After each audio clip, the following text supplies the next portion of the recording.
You can talk to her as well as me.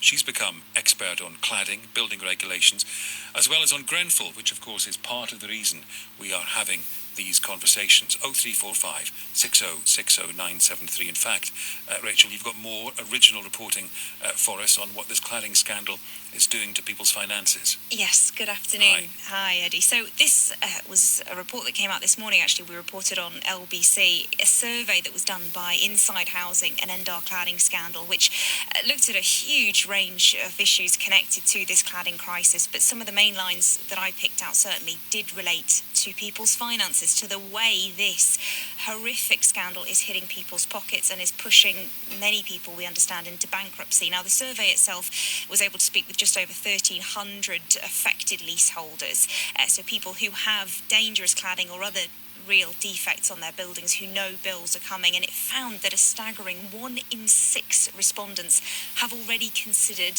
looked at, contemplated bankruptcy. That's how bad their finances are. And I spoke to people who are in that position. I've spoken to one woman.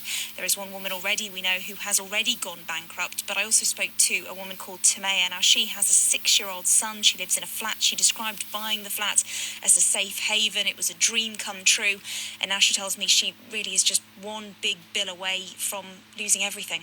I can't look into the future at all. I'm living 24 hours to 24 hours because I don't see a way out of it. But the worst impact for me, other than losing our home, would be the fact that I would not be able to work in my profession, in financial services, and so I would lose the ability to be able to recover.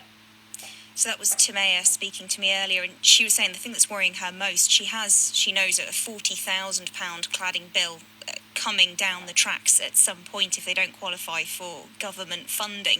But actually, one of the biggest things she's worried about is the insurance hikes that they're expecting next month. They've already had a letter warning them that even if they are lucky enough to get buildings insurance, it could be many, many times higher than what they're expecting. We've spoken to people who've had, insurance go up 10 times. It's the second, third, fourth mortgage for them, and that can be the costs that push people over the edge. And some of the details from this report, let's talk about the bills. 62% of the respondents said they face a total bill of more than £30,000. Remember, these are households, single parents, retirees.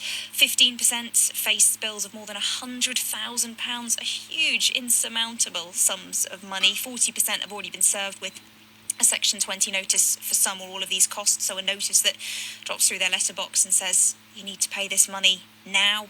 And as I mentioned already, 17%, so 1 in 6 have already begun to explore bankruptcy options. And we can also see here how people are going to sort of larger extreme measures to try and make money, get extra money. So whether borrowing from friends or family, taking second jobs, taking extra hours at work, even taking out private loans, this is really crippling these people's finances.